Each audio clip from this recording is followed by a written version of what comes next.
Breaking news. বর্তমান PSL champion Lahore Qalandars সরাসরি সাইনিংয়ের মাধ্যমে মোস্তাফিজুর রহমানকে দলে ফিরিয়েছে। চুক্তির মূল্য ৬,৪৪,০০,০০০ পাকিস্তানি রুপি। আমার প্রিয় দল পিএসএল ফ্র্যাঞ্চাইজি অবশেষে পেয়ে গেল দ্য ফিজকে। নিঃসন্দেহে এটি দলে শক্তি অভিজ্ঞতার দারুণ এক সংযোজন। গত মৌসুমে রিশাদ মেহেদী হাসান মিরাজ ও সাকিব আল হাসান লাহোর কালান্দার্সের জার্সিতে মাঠ মাতিয়েছিলেন। সেই ধারাবাহিকতায় এবার নতুন উত্তেজনা যোগ করলেন মোস্তাফিজ।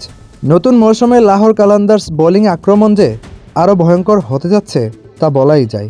অন্যদিকে মোস্তাফিজুর রহমানকে আইপিএল থেকে বাদ দেওয়ার একটি সিদ্ধান্ত কিভাবে বড় আন্তর্জাতিক বিতর্কে রূপ নিল, পুরো ঘটনাটা যেন একেবারে ডোমিনো ইফেক্ট এর উদাহরণ।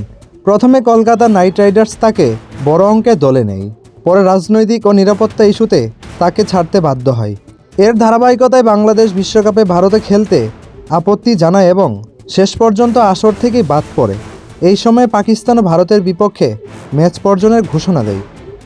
ফলে ক্রিকেট মাঠের লড়াই ছাপিয়ে আলোচনার কেন্দ্রে চলে এসেছে রাজনীতি, অর্থনীতি আর বাণিজ্যিক ক্ষতির হিসাব। কোটি কোটি ডলারের সম্ভাব্য আয় ঝুঁকিতে পড়েছে, যার প্রভাব পড়তে পারে আইসিসি ও সদস্য দেশগুলোর উপরও। অথচ এই বড় হিসাবের আড়ালে সবচেয়ে বেশি আঘাত পাচ্ছে সাধারণ ক্রিকেট ভক্তরা, যাদের কাছে বিশ্বকাপ মানে আবেগ, আনন্দ আর নিজের দলকে দেখার স্বপ্ন।